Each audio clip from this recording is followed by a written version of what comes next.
오늘은 북한에서 원양어선 선장으로 지냈던 사연입니다.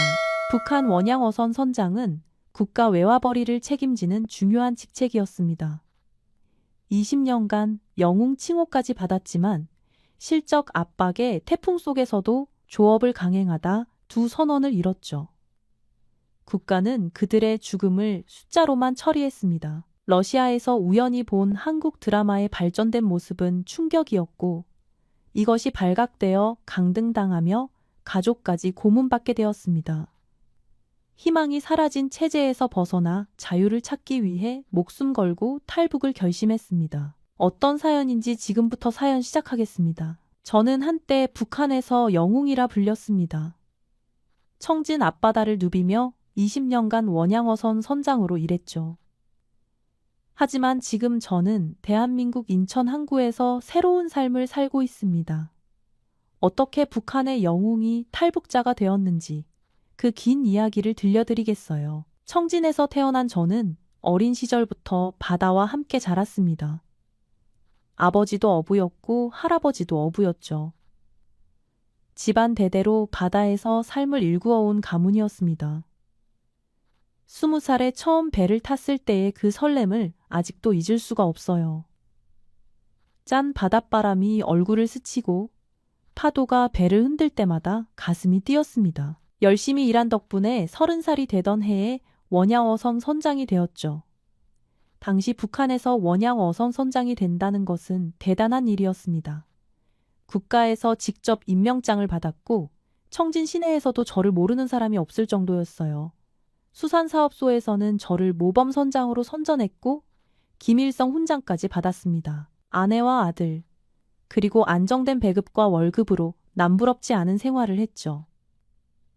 청진 중심가의 아파트에 살면서 아들을 좋은 학교에 보낼 수 있었습니다. 저는 진심으로 바다를 사랑했고 조국을 위해 일한다는 자부심이 있었어요.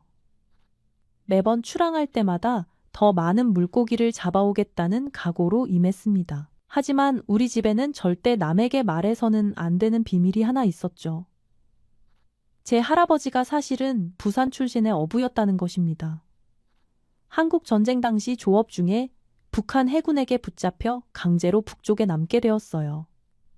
어머니는 항상 이 사실을 숨기라고 당부하셨습니다.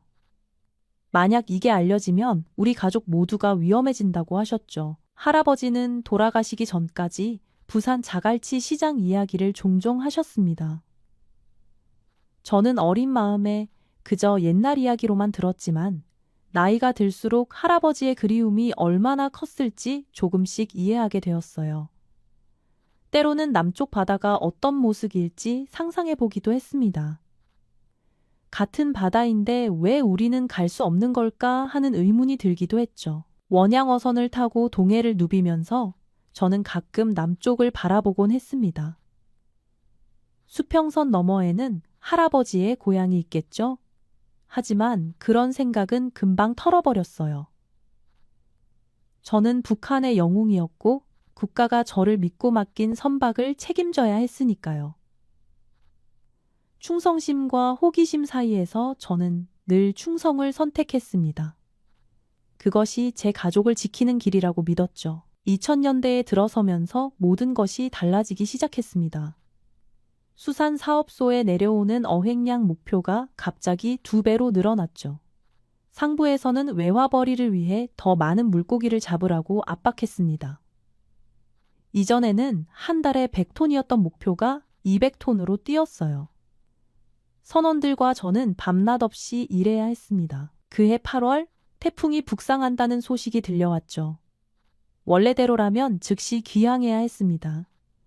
하지만 그달 실적이 목표의 절반밖에 되지 않았어요. 수산사업소 간부들은 무전으로 계속 조업하라고 명령했습니다. 태풍이 온다고 빈손으로 들어오면 처벌받을 거라는 협박도 있었죠. 저는 선원들의 안전과 상부의 명령 사이에서 고민했습니다. 결국 저는 조업을 계속하기로 결정했어요. 선원들에게 안전 장비를 2배로 착용하게 하고 교대 근무를 짧게 나누어 피로를 줄이려 했습니다. 하지만 바다는 인간의 계획을 비웃듯 거칠어졌죠. 파도가 10m 이상 치솟았고 배는 장난감처럼 흔들렸습니다. 갑판 위에서 작업하던 2명의 젊은 선원이 순식간에 파도에 휩쓸려 갔어요. 저는 즉시 구조 작업을 시작했지만 소용없었습니다. 거친 파도 속에서 사람을 찾는 것은 불가능했죠. 두 선원의 이름은 리철진과 강민수였습니다. 리철진은 25살의 새내기 선원이었고 강민수는 32살로 두 아이의 아버지였어요. 저는 그들의 시신도 찾지 못한 채 귀향해야 했습니다. 항구에 도착했을 때 수산사업소 간부들은 사고에 대해 묻지도 않았어요. 오히려 목표량을 채우지 못했다고 질책했죠. 두 선원의 죽음은 그저 숫자로만 처리되었습니다. 보상금도 위로금도 없었어요. 리철진의 어머니가 사업소를 찾아와 울부짖었지만 간부들은 냉정하게 돌려보냈습니다. 국가를 위한 희생이라는 말만 반복했죠. 저는 그날 밤 잠을 이룰 수 없었습니다. 두 선원의 얼굴이 계속 떠올랐어요. 제가 귀향 결정을 내렸다면 그들은 살았을 겁니다. 하지만 저는 상부의 명령을 거역할 용기가 없었죠. 그들의 죽음은 제 책임이었습니다. 처음으로 이 체제가 과연 옳은 것인지 의문이 들기 시작했어요. 장례식도 제대로 치르지 못했습니다. 시신이 없었으니까요. 강민수의 아내는 두 아이를 데리고 빈관 앞에서 통곡했죠. 저는 그 모습을 차마 볼 수가 없었습니다. 선장으로서 선원들을 지키지 못한 죄책감이 저를 짓눌렀어요. 그때부터 저는 변하기 시작했습니다. 국가에 대한 충성심에 금이 가기 시작했죠. 사고가 있은 지 1년 후, 저는 블라디보스토크로 향하는 원양 어선을 이끌고 출항했습니다. 러시아 해역에서 조업하기 위해서는 블라디보스토크 항구를 거쳐야 했죠. 입항 수속을 마치고 선원들과 함께 시내에 나갔습니다. 러시아 상점에서 필요한 물품을 구입하는 것이 목적이었어요. 그런데 한 전자제품 가게에서 충격적인 광경을 목격했습니다. 가게 안에 설치된 텔레비전에서 한국 드라마가 나오고 있었죠. 러시아어 자막이 있었지만 한국말은 분명히 들렸습니다. 화면 속 서울의 모습은 제가 알던 남조선과 전혀 달랐어요. 높은 빌딩들과 깨끗한 거리, 잘 차려입은 사람들이 보였습니다. 저는 넋을 잃고 화면을 바라봤죠. 가게 주인은 한국 드라마가 러시아에서 인기가 많다고 설명했습니다. 저는 그 자리를 떠날 수가 없었어요. 드라마 속 인물들이 타고 다니는 자동차, 들고 다니는 휴대전화, 입고 있는 옷들이 모두 낯설면서도 부러웠습니다. 북한에서는 남조선이 거지들만 사는 지옥이라고 배웠는데 화면 속 현실은 정반대였죠. 며칠 후 저는 혼자 다시 그 가게를 찾았습니다. 가게 주인에게 부탁해서 한국 드라마가 들어있는 USB를 하나 구입했어요. 위험한 일이라는 것을 알면서도 호기심을 억누를 수 없었죠. 배로 돌아와서 선실에 혼자 있을 때 몰래 시청했습니다. 드라마뿐만 아니라 한국의 다큐멘터리도 있었어요. 특히 한국 어선들의 조업 모습을 담은 영상이 저를 놀라게 했습니다. 최신식 어군 탐지기와 자동 그물 인양 장치, 급속 냉동 시설까지 갖춘 어선들이었죠. 우리가 쓰는 낡은 장비와는 비교할 수 없었습니다. 한국 선원들의 작업복도 깨끗했고 안전 장비도 완벽했어요. 무엇보다 선원들의 표정이 밝았습니다. 저는 깊은 충격에 빠졌죠. 지금까지 제가 믿어왔던 모든 것이 거짓이었다는 사실을 깨달았습니다. 남조선이 못 사는 나라가 아니라 오히려 우리보다 훨씬 잘 사는 나라였어요. 기술도 경제도 사람들의 삶의 질도 모두 우리보다 앞서 있었죠. 그렇다면 우리는 왜 이렇게 살아야 하는 걸까요? 블라디보스토크에서 돌아오는 항해 내내 저는 혼란스러웠습니다. USB는 깊이 숨겨두었지만 머릿속에서는 본 것들이 계속 맴돌았어요. 선원들에게는 아무 말도 하지 않았죠. 하지만 제 안에서는 이미 무언가가 변하고 있었습니다. 진실을 알게 된 이상 예전처럼 살 수는 없었어요. 귀향한 후에도 저는 가끔 USB를 꺼내 한국 드라마를 시청했습니다. 아내가 없을 때 아들이 학교에 간 사이에 몰래 보곤 했죠. 위험하다는 것을 알면서도 멈출 수가 없었어요. 한국의 일상생활을 보는 것이 중독처럼 되어버렸습니다. 그러던 어느 날 집에 보위부원들이 들이닥쳤죠. 누군가 저를 밀고 한 것이었습니다. 나중에 알게 된 사실이지만 같은 아파트에 사는 주민이 제 집에서 이상한 소리가 난다고 신고했더군요. 보위부원들은 집안을 샅샅이 뒤졌고 결국 USB를 발견했습니다. 저는 그 자리에서 체포되어 보위부로 끌려갔어요. 아내와 아들의 놀란 표정이 아직도 잊히지 않습니다. 보위부에서 일주일간 조사를 받았죠. 어디서 구했는지, 누구와 함께 봤는지, 얼마나 오래 봤는지 끊임없이 추궁했습니다. 다행히 혼자만 봤다고 주장했고 그것이 받아들여졌어요. 하지만 처벌은 피할 수 없었습니다. 원양어선 선장직에서 해임되고 연안어업으로 강등되었죠. 20년간 쌓아온 경력이 한순간에 무너졌습니다. 연안어업은 원양어업과는 천지 차이였어요. 작은 배로 근해에서만 조업하는 일이었죠. 수입도 10분의 1로 줄었습니다. 배급도 제대로 나오지 않았고 아파트에서도 쫓겨날 위기에 처했어요. 아들은 대학 진학을 포기해야 했습니다. 성적이 좋아도 반동분자의 자식은 대학에 갈 수 없었죠. 아내는 극심한 공포에 시달렸습니다. 밤마다 악몽을 꾸고 작은 소리에도 놀라곤 했어요. 보위부가 다시 올까봐 두려워했죠. 저 때문에 가족 전체가 고통받는 모습을 보니 가슴이 찢어졌습니다. 아내는 원망의 눈빛으로 저를 바라봤어요. 왜 그런 위험한 일을 했냐고, 가족은 생각하지 않았냐고 따져 물었죠. 생활이 어려워지자 아내는 장마당에 나가기 시작했습니다. 집에 있는 물건들을 하나둘 팔아가며 생계를 이어갔어요. 저는 연안에서 잡은 물고기를 몰래 빼돌려 팔기도 했죠. 그렇게라도 하지 않으면 굶어 죽을 판이었습니다. 한때 영웅이었던 제가 좀도둑이 되어버린 것이에요. 그러던 중 결정적인 사건이 일어났습니다. 아내가 장마당에서 한국 제품을 취급했다는 혐의로 체포된 것이죠. 보위부에서 사흘간 조사받고 풀려났는데 온몸에 멍이 들어 있었습니다. 아내는 그 후로 말을 잘 하지 않게 되었어요. 웃음도 사라졌죠. 저는 그때 결심했습니다. 이 지옥에서 벗어나야겠다고, 자유를 찾아 떠나야겠다고 말이죠. 아내가 보위부에서 돌아온 후 우리 가족의 삶은 더욱 피폐해졌습니다. 아내는 정신적 충격으로 제대로 된 일을 할 수 없었죠. 온종일 방 한구석에 앉아 멍하니 벽만 바라보곤 했습니다. 가끔 혼잣말을 하기도 했는데 대부분 두서없는 말들이었어요. 보위부에서 무슨 일을 당했는지 끝내 말하지 않았습니다. 아들은 학교에서 따돌림을 당하기 시작했어요. 반동분자의 자식이라는 낙인이 찍혔죠. 친구들이 모두 등을 돌렸고 선생님들도 아들을 무시했습니다.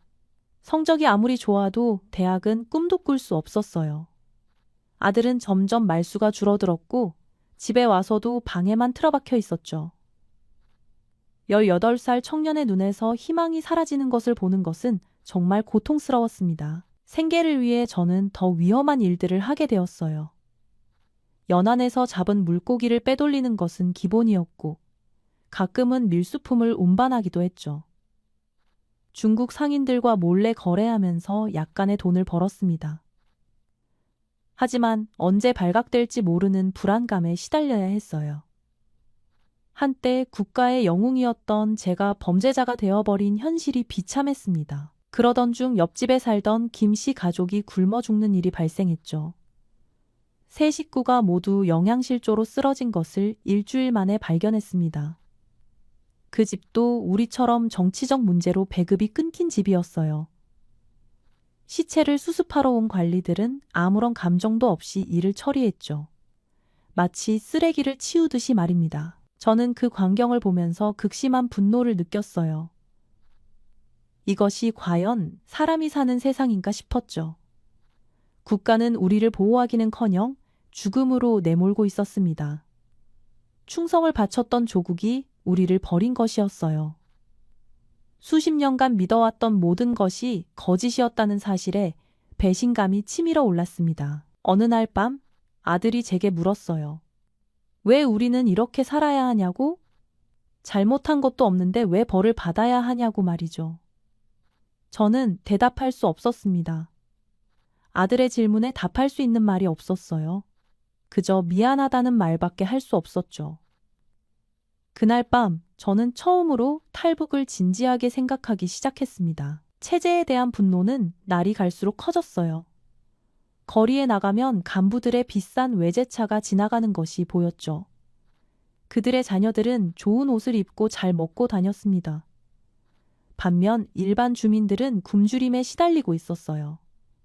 이런 불평등과 부조리를 보면서 저는 확신하게 되었습니다. 이 나라에는 미래가 없다는 것을 말이죠. 탈북을 결심한 후 저는 구체적인 계획을 세우기 시작했습니다. 육로로 국경을 넘는 것은 너무 위험했어요. 보위부의 감시가 심했고 국경 경비도 삼엄했죠. 하지만 저에게는 바다가 있었습니다. 20년간 바다에서 살아온 경험을 활용하면 가능할 것 같았어요. 연안 어선을 이용해 동해를 건너 남쪽으로 가는 계획을 세웠죠. 먼저 믿을 수 있는 사람을 찾아야 했습니다. 혼자서는 불가능한 일이었어요. 조심스럽게 주변을 살피던 중 김철수와 이동호를 만났죠. 김철수는 저와 함께 원양 어선에서 일했던 오랜 동료였고 이동호는 연안 어업으로 강등된 후 알게 된 선원이었습니다. 두 사람 모두 현 체제에 불만이 많았어요. 김철수는 아버지가 정치범 수용소에서 죽었다는 아픔이 있었죠. 이동호는 장사를 하다가 뇌물을 바치지 않아 모든 재산을 빼앗긴 경험이 있었습니다. 우리는 서로의 처지를 이해하며 조금씩 마음을 열었어요. 처음에는 돌려 말하다가 나중에는 직접적으로 탈북 이야기를 꺼냈죠. 세 사람 모두 같은 생각을 하고 있었다는 것을 알게 되었습니다. 계획은 치밀하게 세웠어요. 연안 어업 출항 일정을 이용하기로 했죠. 새벽에 출항해서 조업하는 척하다가 동쪽으로 방향을 틀어 일본 쪽으로 가는 것이었습니다.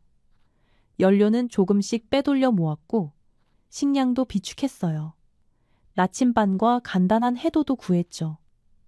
모든 준비는 극비리에 진행되었습니다. 가장 어려운 것은 가족과의 이별이었어요.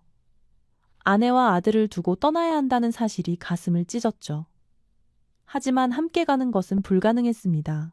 배에 태울 수도 없었고 여자와 아이가 있으면 의심받기 쉬웠어요. 먼저 제가 탈출에 성공한 후 가족을 데려올 방법을 찾기로 했죠. 아내에게는 끝까지 비밀로 했습니다. 출항 전날 밤 저는 아내와 아들을 오래 바라봤어요. 잠든 그들의 얼굴을 머릿속에 새겼죠. 다시 만날 수 있을지 알 수 없었습니다. 아침에 평소처럼 인사하고 집을 나섰어요. 문 밖을 나서면서 뒤를 돌아봤죠. 그것이 마지막이 될 수도 있다는 생각에 발걸음이 떨어지지 않았습니다. 하지만 저는 걸어야 했어요. 자유를 향해, 희망을 향해 걸어야 했습니다. 선착장에 도착했을 때 김철수가 먼저 와 있었어요. 표정이 굳어 있었죠. 이동호도 곧 도착했습니다. 우리는 서로 눈빛으로만 인사를 나눴어요. 말을 하면 떨리는 목소리가 나올 것 같았죠. 배에 올라타면서 저는 생각했습니다. 이제 돌아갈 수 없는 강을 건너는 것이라고 말이죠. 출항 준비를 마치고 엔진을 걸려는 순간 선착장이 갑자기 소란스러워졌습니다. 보위부원들이 우르르 몰려왔죠. 저와 김철수는 순간 얼어붙었어요. 이동호의 모습은 보이지 않았습니다. 그제야 우리는 깨달았죠. 이동호가 우리를 밀고 했다는 것을 말입니다. 보위부원들은 저와 김철수를 체포했어요. 배 안을 수색하자 숨겨둔 연료와 식량이 모두 발견되었죠. 변명의 여지가 없었습니다. 우리는 보위부로 끌려갔어요. 취조실에서 보위부원들은 이미 모든 것을 알고 있다는 듯이 신문했죠. 이동호가 우리의 계획을 처음부터 끝까지 다 불었던 것입니다. 다행히 실제로 탈북을 시도하기 전에 잡혔기 때문에 정치범 수용 소행은 면했어요. 하지만 저는 완전히 감시 대상이 되었죠. 일주일에 한 번씩 보위부에 출석해서 사상교육을 받아야 했습니다. 일거수일투족이 감시당했어요. 이웃들도 저를 피하기 시작했죠. 전염병 환자 취급을 받았습니다. 김철수는 다른 지역으로 추방되었어요. 어디로 갔는지 알 수 없었죠. 저는 연안 어업마저 금지당했습니다. 아예 바다에 나가지 못하게 된 것이에요. 대신 항구에서 그물을 수선하는 일을 하게 되었죠. 수입은 더욱 줄었고 생활은 극도로 어려워졌습니다. 하루 한 끼 먹기도 힘든 날이 많았어요. 이동호를 만난 것은 한 달 후였습니다. 시장에서 우연히 마주쳤는데 이동호는 저를 보자마자 고개를 돌렸어요. 저는 이동호에게 다가가 물었죠. 왜 그랬냐고? 우리가 무엇을 잘못했냐고 말입니다. 이동호는 대답 대신 급히 자리를 떴어요. 나중에 들은 이야기로는 이동호 가족이 보이부로부터 특별 배급을 받게 되었다고 했죠. 배신의 충격은 컸지만 저는 포기하지 않았습니다. 오히려 더 강한 의지를 갖게 되었어요. 이번에는 아무도 믿지 않고 혼자 해내겠다고 다짐했죠. 감시가 심해진 만큼 더 조심스럽게, 더 치밀하게 준비해야 했습니다. 육로로 가는 방법을 연구하기 시작했어요. 두만강을 건너는 루트를 알아보기 시작했죠. 보이부의 감시 속에서도 저는 희망을 잃지 않았습니다. 자유에 대한 갈망은 오히려 더 강해졌어요. 매일 밤 한국에서의 새로운 삶을 꿈꾸며 잠들었죠. 언젠가는 반드시 이 감옥 같은 나라를 떠날 것이라고, 자유로운 땅에서 살 것이라고 스스로에게 다짐했습니다. 그것만이 제가 살아가는 이유였어요. 감시받는 생활이 6개월쯤 지났을 때 저는 보위부 교육을 받으러 평양으로 가는 기차를 타게 되었습니다. 특별 사상 교육이라는 명목이었죠. 기차 안은 사람들로 붐볐어요. 좁은 좌석에 겨우 앉아 창밖을 바라보고 있는데 누군가 제 이름을 부르는 소리가 들렸습니다. 고개를 돌려보니 김정식이었어요. 김정식은 제 고향 친구였습니다. 어린 시절 함께 자랐고 청년 시절에는 함께 군대를 다녀온 사이였죠. 하지만 제가 어부가 되고 김정식이 보위부에 들어간 후로는 만날 기회가 없었어요. 10년 만에 재회였습니다. 김정식은 이제 보위부 주위 계급장을 달고 있었죠. 우리는 조심스럽게 인사를 나눴어요. 기차가 덜컹거리며 달리는 동안 김정식과 저는 많은 이야기를 나눴습니다. 처음에는 서로 조심스러웠지만 옛 추억을 이야기하다 보니 조금씩 마음을 열게 되었어요. 김정식도 보위부 생활이 쉽지 않다고 털어놨죠. 위에서 시키는 대로 해야 하는 일들이 때로는 양심에 어긋난다고 했습니다. 저는 용기를 내어 제 상황을 이야기했어요. 탈북을 시도했다가 실패한 일, 지금 감시받고 있는 일들을 말이죠. 김정식은 놀란 표정을 지었지만 저를 비난하지는 않았습니다. 오히려 이해한다는 듯한 눈빛을 보냈어요. 김정식도 이 체제의 모순을 느끼고 있었던 것이죠. 평양에 도착하기 직전 김정식이 조용히 말했습니다. 자신이 도울 수 있는 일이 있을 거라고 말이죠. 연락처를 주면서 정말 급할 때 찾아오라고 했어요. 저는 반신반의했습니다. 보위부 사람을 믿는다는 것은 위험한 일이었죠. 하지만 김정식의 눈빛은 진실해 보였어요. 어린 시절을 함께한 친구의 정이 아직 남아 있었던 것 같았습니다. 한 달 후 저는 김정식을 찾아갔어요. 더 이상 견딜 수 없는 상황이었죠.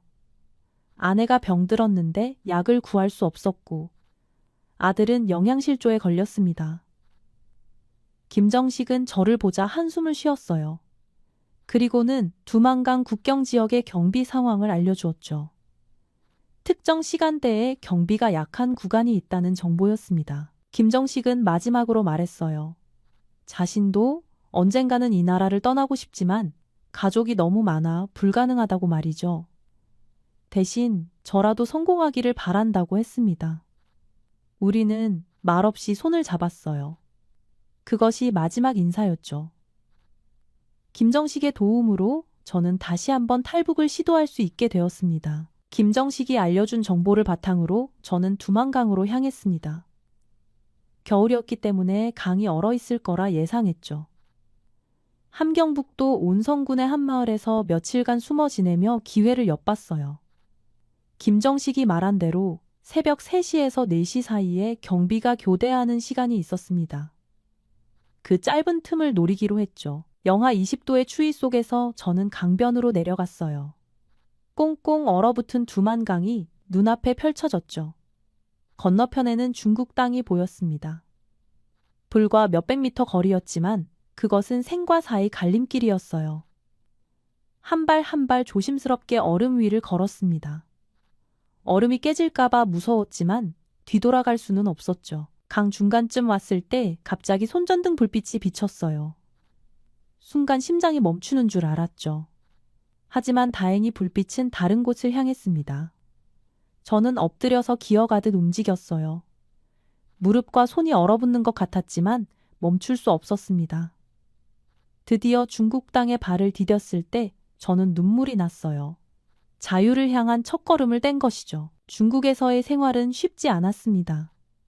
불법 체류자 신분이었기 때문에 항상 숨어 다녀야 했어요. 조선족 마을을 전전하며 일자리를 구했죠.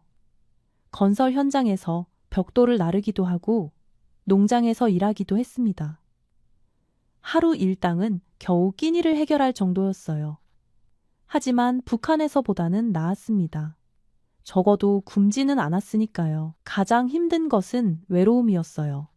말도 통하지 않는 곳에서 혼자 지내는 것은 정말 고통스러웠죠. 가족 생각이 날 때마다 가슴이 아팠습니다. 아내와 아들이 어떻게 지내고 있을지, 제가 사라진 후 더 큰 고통을 받고 있지는 않을지 걱정되었어요. 하지만 연락할 방법은 없었죠. 6개월쯤 지났을 때 저는 다른 탈북자들을 만나게 되었어요. 그들을 통해 한국으로 가는 방법을 알게 되었죠. 브로커를 통해 가야 한다는 것. 그러기 위해서는 큰 돈이 필요하다는 것을 말입니다. 저는 더 열심히 일하기 시작했어요. 새벽부터 밤늦게까지 닥치는 대로 일했죠. 1년이 걸렸지만 마침내 브로커 비용을 마련할 수 있었습니다. 브로커는 저를 다른 탈북자들과 함께 남쪽으로 이동시켰어요. 버스와 기차를 번갈아 타며 중국 대륙을 횡단했죠. 검문소를 만날 때마다 가슴이 철렁했지만 브로커가 미리 준비한 서류로 무사히 통과했습니다. 그렇게 저는 라오스 국경에 도착하게 되었어요. 라오스 국경을 넘는 것은 두만강을 건너는 것보다 더 위험했습니다. 울창한 정글을 헤치고 가야 했죠. 브로커는 우리를 소그룹으로 나누어 이동시켰어요. 저는 5명의 탈북자들과 함께 움직였습니다. 그 중에는 16살 소녀도 있었죠. 부모를 잃고 혼자 탈북한 아이였어요. 정글 속을 걷는 것은 지옥 같았습니다. 습한 공기와 모기, 그리고 알 수 없는 벌레들이 우리를 괴롭혔죠. 신발은 지늘게 빠져 벗겨졌고 옷은 가시덤불에 찢어졌어요. 하루에 몇 시간밖에 못 자면서 계속 걸어야 했습니다. 누군가 쓰러지면 다른 사람들이 부축해서 걸었죠. 우리는 서로에게 의지하며 버텼어요. 메콩강을 건널 때는 작은 보트를 이용했습니다. 강물은 황토색으로 흐렸고 유속이 빨랐어요. 보트가 뒤집힐까봐 모두 공포에 떨었죠. 16살 소녀는 계속 울었습니다. 저는 그 아이의 손을 꼭 잡아주었어요. 제 아들 생각이 났거든요. 무사히 강을 건넌 후 우리는 서로를 껴안고 기뻐했죠. 태국에 도착한 후 브로커는 우리를 방콕으로 데려갔어요. 그리고는 한국 대사관 근처에서 내려주었죠. 이제부터는 각자 알아서 하라는 것이었습니다. 저는 대사관으로 들어가 제가 탈북자임을 밝혔어요. 직원들은 친절하게 대해주었고 필요한 서류를 작성하도록 도와주었죠. 임시 수용소에서 2달을 기다린 끝에 드디어 한국행 비행기를 탈 수 있었어요. 비행기를 타는 것은 처음이었죠. 구름 위를 나는 기분이 신기하면서도 두려웠습니다. 한국에 도착했을 때 공항 직원이 한국말로 인사를 건넸어요. 같은 말을 쓰는데도 억양이 달라 신기했죠. 저는 그제야 실감했습니다. 정말 한국에 왔구나 하고 말이죠. 하나원에 입소한 첫날, 저는 따뜻한 밥과 국을 먹으며 울었어요. 배불리 먹을 수 있다는 것이 이렇게 감사한 일인지 몰랐습니다. 같은 방을 쓰는 탈북자들과 이야기를 나누며 서로를 위로했죠. 우리는 모두 같은 아픔을 가진 사람들이었어요. 새로운 삶을 시작하는 것은 두렵지만 희망도 있었습니다. 하나원에서는 한국 사회에 적응하는 교육을 받았어요. 민주주의가 무엇인지, 자본주의가 어떻게 작동하는지 배웠죠. 은행 이용법, 대중교통 이용법 같은 실용적인 것들도 익혔습니다.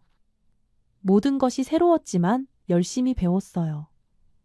이제 저도 대한민국 국민이 될 수 있다는 생각에 가슴이 벅찼죠. 하나원 교육을 마치고 사회에 나왔을 때 저는 막막했습니다. 어디서부터 시작해야 할지 몰랐죠. 정부에서 지원해준 정착금과 임대 아파트가 있었지만 그것만으로는 부족했어요. 일자리를 구해야 했습니다. 하지만 탈북자라는 신분이 걸림돌이 되는 경우가 많았죠. 다행히 인천의 한 수산업체에서 저를 받아주었어요. 사장님이 탈북자 지원에 관심이 있는 분이었죠. 처음에는 단순 작업부터 시작했습니다. 그물 손질, 어구 정리 같은 일이었어요. 하지만 저는 불평하지 않았습니다. 북한에서의 20년 경력이 있었지만 여기서는 새로 시작해야 한다는 것을 알았으니까요. 동료들은 처음에 저를 경계했어요. 북한에서 왔다는 것에 대한 편견이 있었죠. 하지만 저는 묵묵히 일했고 점차 실력을 인정받기 시작했습니다. 어구 다루는 솜씨나 날씨를 읽는 능력은 누구보다 뛰어났어요. 6개월 후 저는 작은 어선의 선장 보조가 되었고 1년 후에는 정식 선장이 되었죠. 한국의 어업 기술은 정말 놀라웠어요. 러시아에서 몰래 본 영상보다 더 발전되어 있었죠. GPS와 어군 탐지기, 자동 조타 장치 등 첨단 장비들이 가득했습니다. 처음에는 사용법을 익히는 것이 어려웠지만 열심히 배웠어요. 젊은 선원들에게 물어가며 하나하나 익혔죠. 경제적으로 안정되자 가족 생각이 더 간절해졌어요. 브로커를 통해 북한 소식을 알아보려 했지만 쉽지 않았죠. 그러던 중 놀라운 소식을 들었습니다. 아내와 아들도 탈북을 시도하고 있다는 것이었어요. 제가 떠난 후 더욱 심한 감시와 차별을 받았고 결국 그들도 탈북을 결심했다는 것이죠. 저는 그동안 모은 돈을 모두 털어 브로커 비용을 댔어요. 가족이 안전하게 올 수 있도록 최고의 브로커를 고용했죠. 매일 연락을 기다리며 초조하게 지냈습니다. 한 달, 두 달, 석 달이 지나도 소식이 없었어요. 혹시 실패한 것은 아닐까? 잡혀서 수용소에 갔을까? 온갖 상상을 하며 잠 못 이루는 밤을 보냈죠. 그러던 어느 날 전화가 왔어요. 아내와 아들이 태국에 도착했다는 소식이었죠. 저는 그 자리에서 무릎을 꿇고 울었습니다.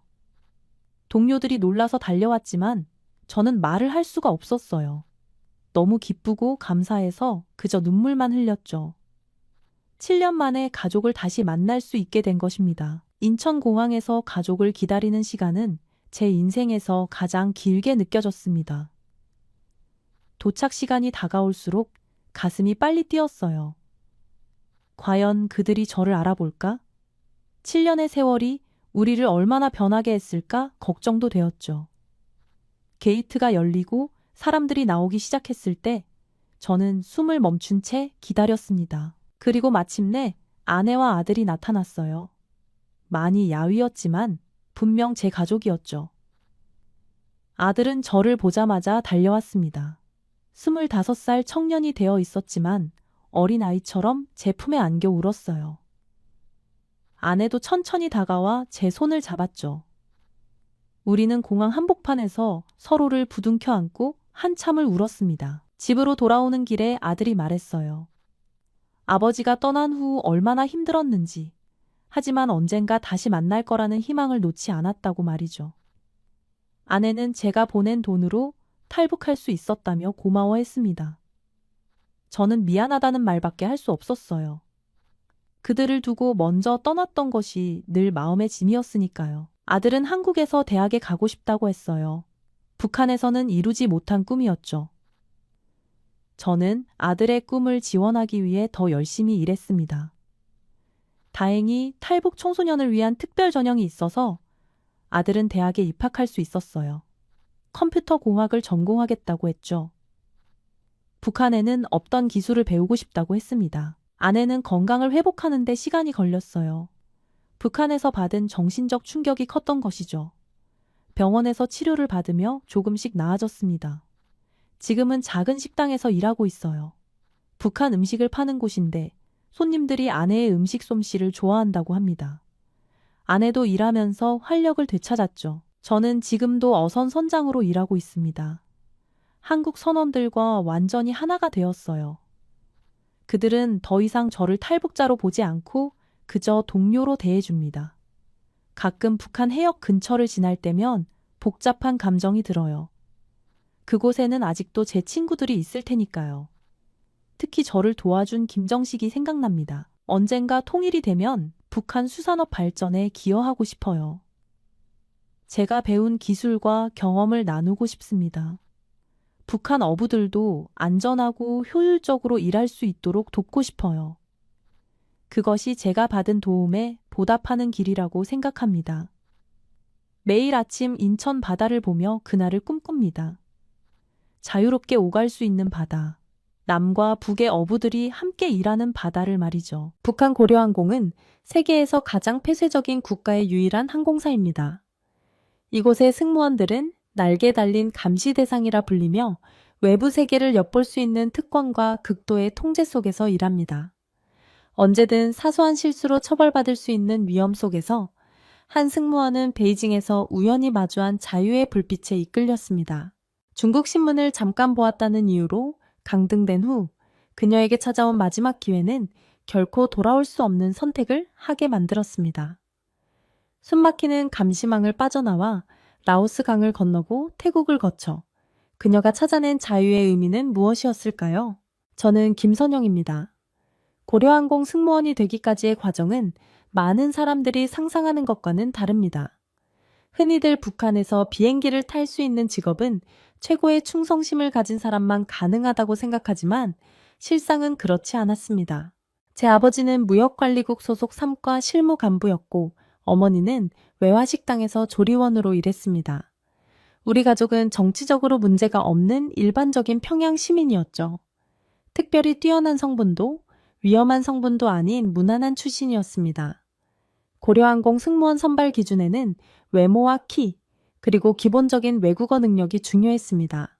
선발 당시 면접관은 제 외모가 단정하고 지정된 기내 방송을 암기할 수 있는 외국어 능력이 있다는 점을 높이 평가했습니다.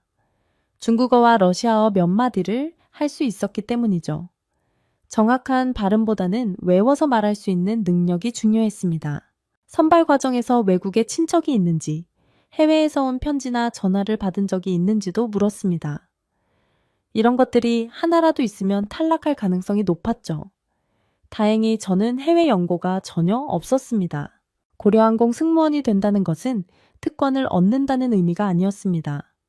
오히려 국가의 철저한 통제하에 움직이는 외화벌이 업무에 동원되는 것이었습니다.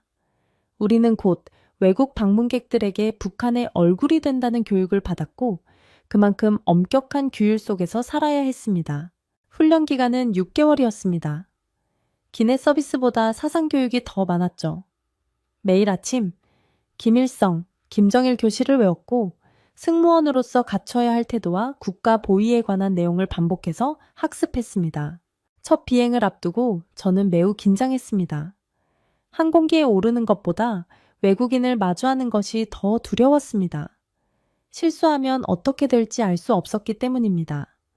지도원은 승무원들에게 비행기를 타는 것은 영광이 아니라 외화벌이 업무다라고 강조했습니다. 고려항공 승무원이 되고 나서야 알게 된 사실은 이 일이 자유와는 거리가 멀다는 점이었습니다. 매 비행마다 감시의 눈길이 있었고 모든 행동은 보고의 대상이었습니다. 비행을 마치고 돌아오면 승무원들끼리도 서로 감시하고 보고하는 체계가 있었습니다. 직업에 대한 자부심보다는 통제 속에서 살아가는 부담감이 컸습니다.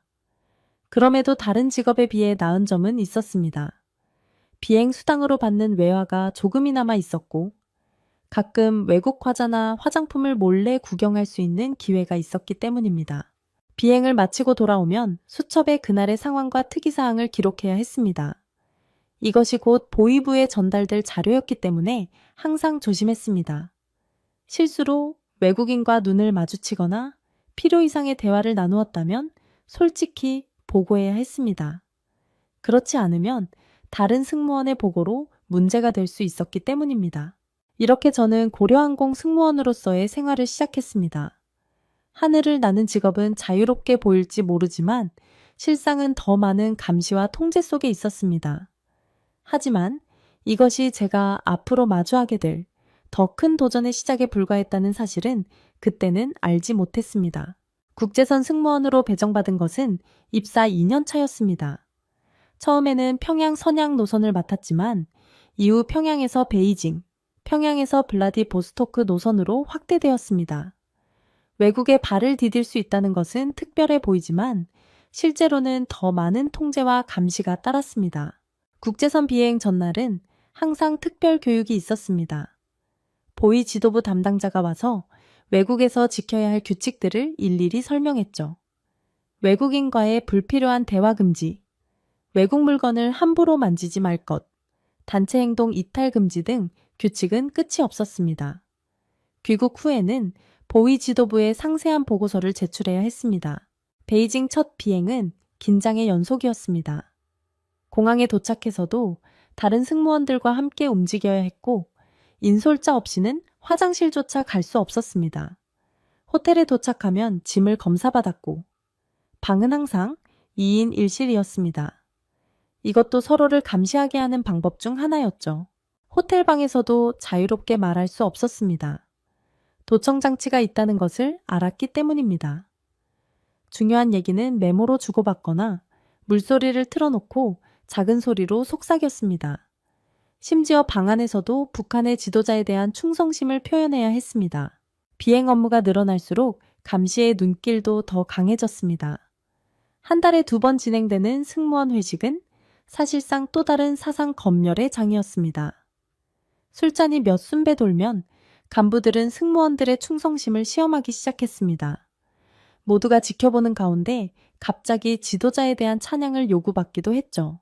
저는 그런 자리에서 최대한 눈에 띄지 않으려 노력했습니다. 필요할 때만 웃고 질문을 받으면 간결하게 대답하며 항상 지도자를 찬양하는 말로 마무리했습니다. 이것은 생존 전략이었습니다. 제 진짜 생각을 드러내는 순간 모든 것이 끝날 수 있었기 때문입니다. 이런 통제 속에서 저는 점점 더 갑갑함을 느꼈습니다. 비행기 안에서 창밖을 볼 때마다 구름 위의 세상은 너무나 자유로워 보였습니다. 하지만 저는 날개가 달린 감시 대상에 불과했습니다. 자유롭게 하늘을 나는 것 같지만 실제로는 철창 속에 갇힌 새와 같았죠. 어느 날 출근길에 저는 우연히 북한을 떠난 탈북자에 관한 이야기를 들었습니다. 그것은 아주 작은 소문이었지만 제 마음 깊숙한 곳에 의문을 심었습니다. 여기서 벗어나면 어떻게 될까? 그 생각은 한번 시작되자 쉽게 지워지지 않았습니다. 그러나 그런 생각을 누구에게도 표현할 수 없었습니다. 승무원 숙소에서 함께 지내는 룸메이트도 믿을 수 없었습니다. 가장 친한 친구라도 내일은 나를 고발할 수 있었기 때문입니다. 저는 점점 더 말수가 줄어들었고 모든 행동을 계산하게 되었습니다. 비행 업무가 늘어날수록 외부 세계와의 차이점을 더 많이 느꼈습니다. 외국 승객들은 자유롭게 말하고 웃고 비판하기도 했습니다. 그들의 옷차림, 소지품, 심지어 표정까지도 자유로워 보였습니다. 저는 항상 정해진 유니폼을 입고 정해진 미소를 지으며 정해진 말만 해야 했습니다. 어느 날 베이징에서 돌아오는 비행기에서 저는 중국 신문을 슬쩍 보게 되었습니다. 승객이 두고 간 신문이었는데 잠깐이나마 글자라도 읽어보고 싶었습니다. 그러나 다른 승무원이 갑자기 나타나 신문을 빼앗고 저를 날카롭게 쳐다보았습니다. 그날 밤 저는 혹시 보고되지 않을까 걱정으로 잠을 이루지 못했습니다. 점점 더 저는 비행 자체보다 감시의 눈길을 피하는 데 에너지를 쏟게 되었습니다.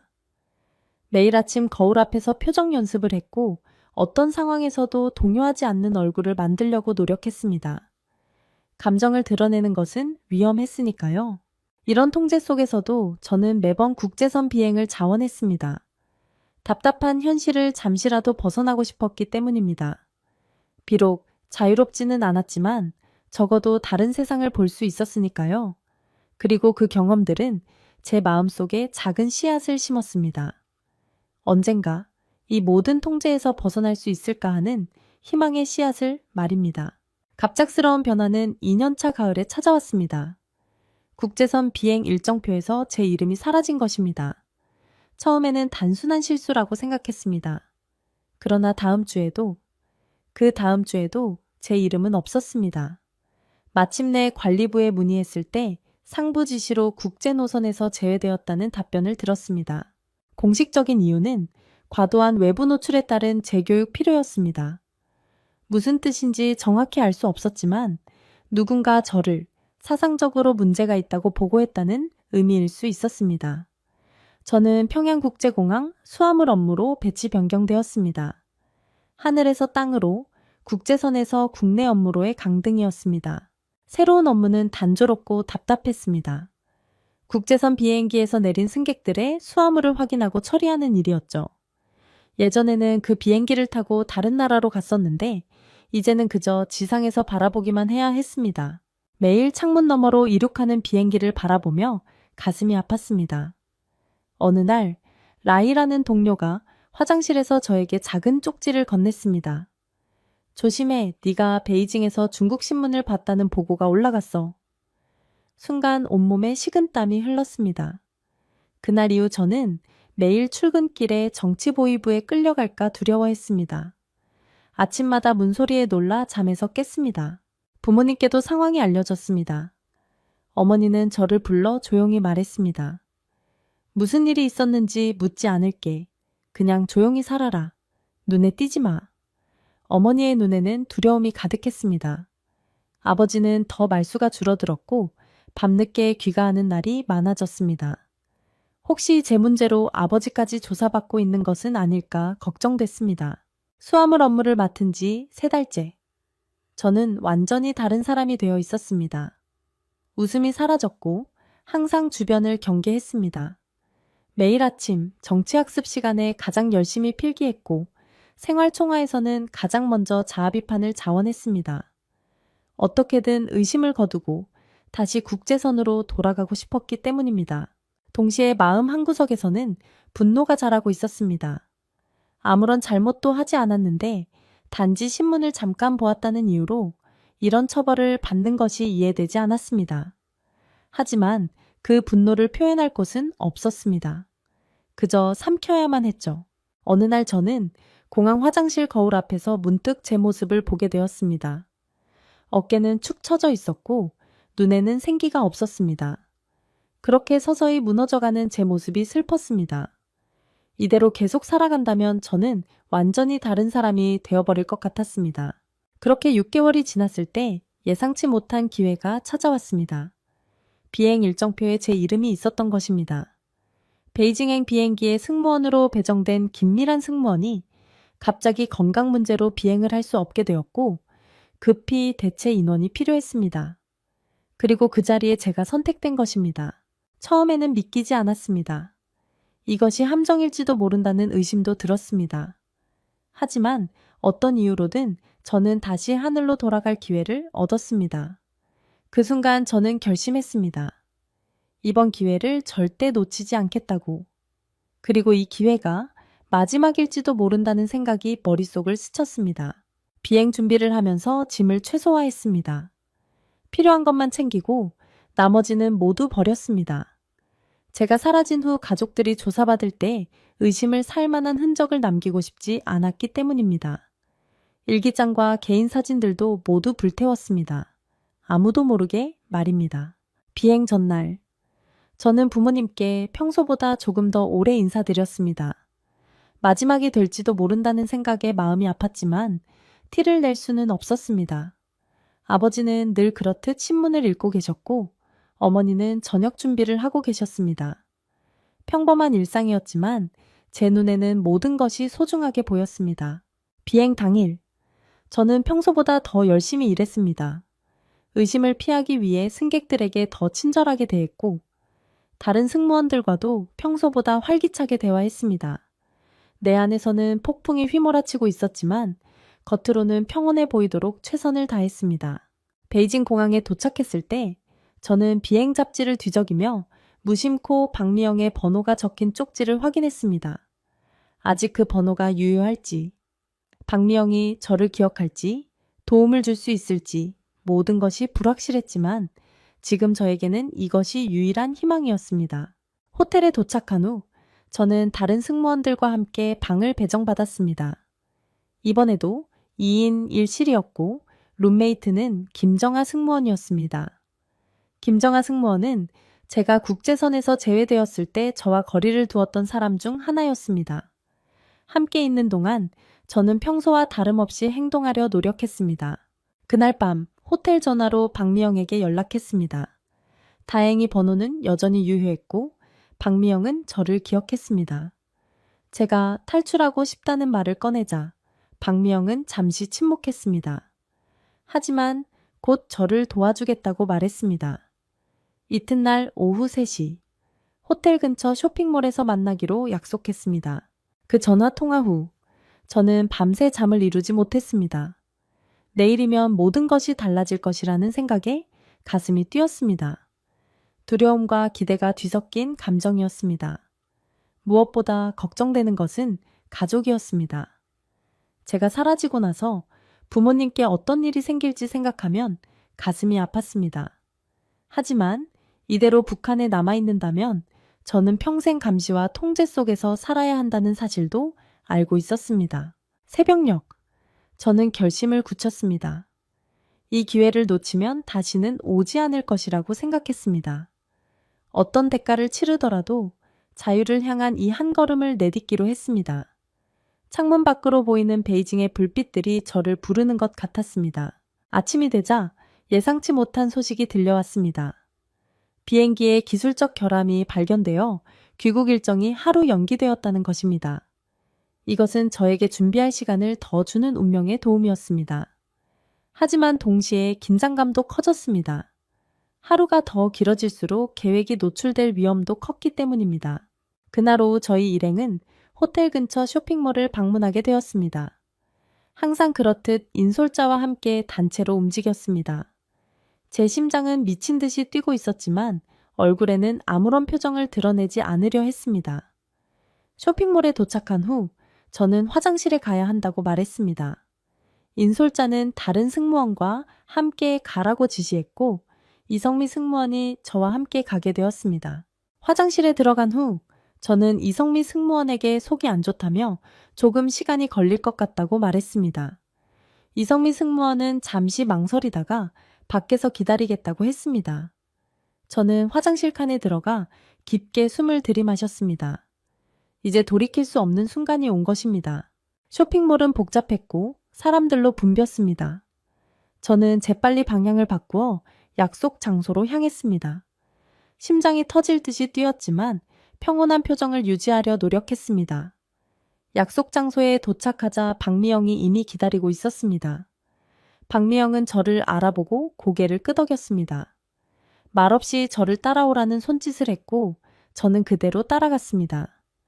박미영은 쇼핑몰 주차장으로 저를 안내했고 그곳에서 기다리고 있던 차에 올랐습니다. 차 안에는 중년의 남성이 운전석에 앉아 있었습니다. 차는 바로 출발했고 저는 뒷좌석에서 고개를 숙인 채로 있었습니다. 혹시 북한 보위부 요원들이 쫓아올까봐 두려웠습니다. 차는 베이징 외곽으로 향했고 약 2시간 후 우리는 한 작은 마을에 도착했습니다. 그곳에서 저는 영길 외곽의 민가로 안내받았습니다. 그 집은 조용하고 눈에 띄지 않는 곳이었습니다. 박미영은 저에게 이곳에서 며칠간 머물게 될 것이라고 말했습니다. 또한 브로커를 통해 라오스 국경으로 가는 일정을 조율 중이라고 했습니다. 저는 긴장된 마음으로 고개를 끄덕였습니다. 이제 돌아갈 수 없는 강을 건넌 것입니다. 민가에 도착한 첫날 밤, 저는 북한에서 온 다른 탈북자 2명을 만났습니다. 한 명은 30대 초반의 여성이었고 다른 한 명은 20대 후반의 남성이었습니다. 그들도 저와 같은 꿈을 꾸며 여기까지 왔다고 했습니다. 우리는 서로의 신분을 밝히지 않았지만 같은 처지라는 것만으로도 위안이 되었습니다. 민가에서의 생활은 조용했습니다. 낮에는 창문을 열지 않았고 밖으로 나가지도 않았습니다. 식사는 집주인이 가져다 주었고 우리는 최대한 소리를 내지 않으려 노력했습니다. 마을 사람들이 의심할 수도 있었기 때문입니다. 은신 중이던 셋째 날, 브로커라는 남성이 찾아왔습니다. 그는 저에게 라오스 국경으로 가는 계획을 설명했습니다. 비용은 생각보다 많았지만 저는 가지고 있던 돈을 모두 내밀었습니다. 그것은 제가 비행 수당으로 모아둔 전부였습니다. 브로커는 돈을 확인한 후 이틀 후에 출발할 것이라고 말했습니다. 기다리는 동안 저는 끊임없이 제 선택에 대해 생각했습니다. 가족에 대한 걱정이 가장 컸습니다. 제가 탈북했다는 사실이 알려져 부모님께 어떤 일이 생길지 생각하면 가슴이 무너졌습니다. 하지만 이미 돌이킬 수 없는 선택을 했고 앞으로 나아갈 수밖에 없었습니다. 넷째 날 밤, 저는 작은 텔레비전에서 북한 뉴스를 보게 되었습니다. 그 순간 현실감이 밀려왔습니다. 불과 며칠 전까지 저는 그 체제 안에 있었습니다. 이제는 조국을 배반한 범죄자가 된 것입니다. 두려움과 후회가 밀려왔지만 자유를 향한 열망이 더 컸습니다. 다섯째 날 새벽, 브로커가 우리를 깨웠습니다. 출발 시간이 되었다는 것입니다. 우리는 서둘러 짐을 챙겼고 준비된 차에 올랐습니다. 차는 국경 지역으로 향했고 우리는 거의 말을 하지 않았습니다. 모두가 긴장한 상태였기 때문입니다. 국경 근처에 도착했을 때는 이미 해가 지고 있었습니다. 브로커는 우리에게 야간에 강을 건널 것이라고 말했습니다. 그때까지 숨어서 기다려야 했습니다. 저는 작은 창고 안에서 다른 탈북자들과 함께 기다렸습니다. 밖에서는 비가 내리기 시작했고 그것은 우리에게 유리하게 작용했습니다. 비로 인해 경비의 시야가 제한될 테니까요. 밤 11시경, 브로커가 다시 나타났습니다. 이제 움직일 시간이라고 말했습니다.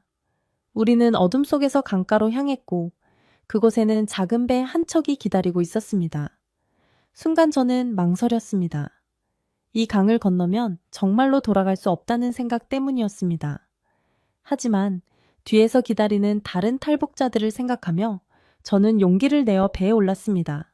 배는 강을 천천히 건넜고 약 30분 후 우리는 라오스 영토에 발을 디뎠습니다. 그러나 안심하기에는 이르다는 것을 알고 있었습니다. 아직 수많은 위험이 남아 있었습니다.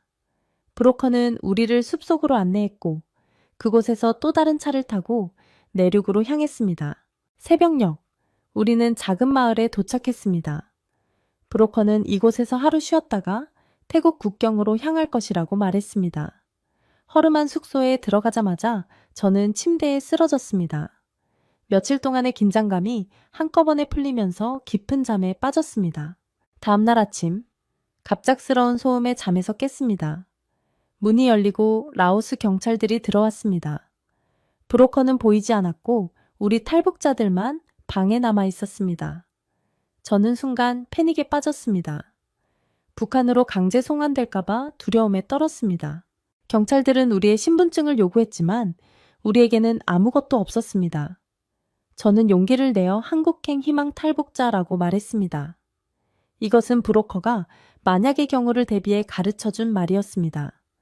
다행히 경찰 중 한 명이 고개를 끄덕였고 우리를 경찰서로 데려갔습니다. 경찰서에서 저는 유엔 난민기구에 연락해달라고 요청했습니다. 라오스 경찰은 처음에는 의심스러운 눈빛으로 보았지만 결국 유엔 기관에 연락을 취했습니다. 그렇게 하루를 경찰서에서 보냈고 다음 날 유엔 관계자가 찾아왔습니다. 유엔 관계자와의 면담에서 저는 북한에서의 삶과 탈북 이유를 설명했습니다. 면담 후 관계자는 우리를 태국으로 이동시킬 준비를 하겠다고 말했습니다. 태국은 탈북자들을 북한으로 송환하지 않는 국가 중 하나였습니다. 이틀 후 저희는 유엔의 도움으로 태국 국경을 넘었습니다. 국경에서 태국 이민국 직원들이 우리를 맞이했고 방콕 외곽의 이민국 수용소로 안내했습니다. 수용소는 생각보다 열악했습니다. 좁은 공간에 많은 사람들이 모여 있었고 더위와 습기에 적응하기 어려웠습니다. 수용소에서 저는 다른 탈북자들을 만났습니다. 다양한 배경과 사연을 가진 사람들이었지만 모두 자유를 찾아 북한을 떠났다는 공통점이 있었습니다. 그들 중에는 몇 년간 중국에서 숨어 지내다 온 사람들도 있었고 저처럼 최근에 탈북한 사람들도 있었습니다. 수용소 생활은 하루하루가 도전이었습니다. 식사는 하루 3번 제공되었지만 양이 적었고 화장실과 샤워 시설도 부족했습니다. 하지만 이곳에서 느낀 자유는 북한에서는 상상할 수 없는 것이었습니다. 아무도 저를 감시하지 않았고 자유롭게 대화할 수 있었습니다. 일주일 후 한국 대사관 직원이 수용소를 방문했습니다. 저를 포함한 탈북자들은 한 명씩 면담을 진행했습니다. 면담에서 저는 다시 한번 제 신분과 탈북 경로를 설명했습니다. 직원은 제 이야기를 경청한 후 한국 입국 절차를 안내해 주었습니다. 하지만 모든 과정이 끝나기까지는 시간이 걸렸습니다. 서류 처리와 심사, 한국 정부의 승인까지 약 3주가 소요되었습니다. 그 기간 동안 저는 수용소에서 기다려야 했습니다. 불안과 기대가 교차하는 시간이었지만 한국행이 확정되었다는 사실만으로도 큰 위안이 되었습니다. 수용소에서의 마지막 날, 저는 함께 지내던 탈북자들과 작별 인사를 나눴습니다. 서로 다른 날짜에 한국으로 출발하게 되어 아쉬웠지만 언젠가 한국에서 다시 만날 수 있기를 희망했습니다. 그들과 나눈 이야기와 경험은 제 마음속에 깊이 남았습니다. 마침내 한국 대사관을 통해 한국행 항공편이 배정되었습니다. 방콕 공항으로 향하는 길, 저는 복잡한 감정에 휩싸였습니다. 북한을 떠나온 지 한 달이 채 되지 않았지만 제 인생은 완전히 바뀌어 있었습니다. 두려움과 기대, 슬픔과 희망이 뒤섞인 채 비행기에 올랐습니다. 비행기가 이륙하는 순간 창밖으로 태국의 풍경이 작아지는 것을 바라봤습니다. 이제 저는 정말로 새로운 삶을 시작하는 것입니다. 고려항공 승무원으로 타던 비행기와는 전혀 다른 의미의 비행이었습니다. 이 비행기는 저를 자유로 이끄는 비행기였으니까요. 한국행 비행 중 저는 이제 어떤 삶이 기다리고 있을지 상상했습니다. 언어는 같지만 전혀 다른 사회에서 적응할 수 있을지, 어떤 일을 하며 살아갈지, 그리고 무엇보다 북한에 두고 온 가족들은 어떻게 될지 걱정이 되었습니다. 하지만 이제 돌이킬 수 없음을 알았고 앞으로 나아갈 수밖에 없었습니다. 비행기가 인천공항에 착륙했을 때 저는 깊은 숨을 들이마셨습니다. 창문 너머로 보이는 한국의 밤 풍경은 낯설면서도 묘하게 친숙했습니다. 이곳이 제가 새 삶을 시작할 곳이라는 생각에 가슴이 뛰었습니다. 비행기에서 내리는 순간 저는 자유의 첫 발걸음을 내딛었습니다. 인천공항에 도착한 후 저는 일반 입국심사대가 아닌 별도의 통로로 안내받았습니다. 국가정보원 직원들이 저를 맞이했고 곧바로 하나원 입소 전 보호센터로 이동했습니다. 그곳에서 저는 신원 확인과 기본적인 건강검진을 받았습니다. 처음 마주한 한국 사회는 북한과는 천지 차이였습니다. 보호센터에서의 조사는 일주일 정도 지속되었습니다. 저는 북한에서의 생활, 특히 고려항공 승무원으로서의 경험과 탈북 경로에 대해 상세히 진술해야 했습니다. 조사관들은 제 이야기에 특별한 관심을 보였습니다. 항공업계에서 일했던 탈북자가 많지 않았기 때문입니다. 조사가 끝난 후 저는 하나원으로 이동했습니다. 하나원은 탈북민들의 한국 사회 적응을 돕는 교육시설입니다. 저는 그곳에서 3개월 동안 한국 사회의 기본적인 이해부터 실질적인 생활 기술까지 다양한 교육을 받았습니다. 컴퓨터 사용법, 은행 이용 방법, 대중교통 이용 등 북한에서는 경험할 수 없었던 많은 것들을 배웠습니다. 하나원에서 가장 어려웠던 것은 심리적 적응이었습니다. 탈북 과정에서의 트라우마와 북한에 두고 온 가족에 대한 걱정, 그리고 새로운 사회에 대한 불안감이 저를 괴롭혔습니다. 심리상담사와의 정기적인 면담은 이런 불안감을 조금이나마 덜어주었지만 완전히 사라지지는 않았습니다. 하나원에서 만난 다른 탈북민들의 이야기를 들으며 용기를 얻기도 했습니다. 그들 중 많은 이들이 저보다 더 힘든 과정을 거쳐왔지만 한국 사회에 적응하며 새 삶을 살고 있었습니다. 그들의 경험담은 저에게 큰 위안과 희망이 되었습니다. 하나원을 수료한 후 저는 인천의 한 관광호텔에서 룸 정리 보조로 일을 시작했습니다. 북한과 한국의 호텔 시스템은 완전히 달랐지만 고객 서비스에 대한 기본 개념은 비슷했습니다. 처음에는 용어와 시스템에 적응하느라 힘들었지만 동료들의 도움으로 조금씩 익숙해졌습니다. 일을 시작하고 3개월 후 저는 같은 호텔의 관광 안내 사무보조직으로 자리를 옮겼습니다. 외국어 능력이 인정받아 기회를 얻은 것입니다. 비록 단순한 업무였지만 제 경험과 능력을 조금이나마 활용할 수 있어 만족스러웠습니다.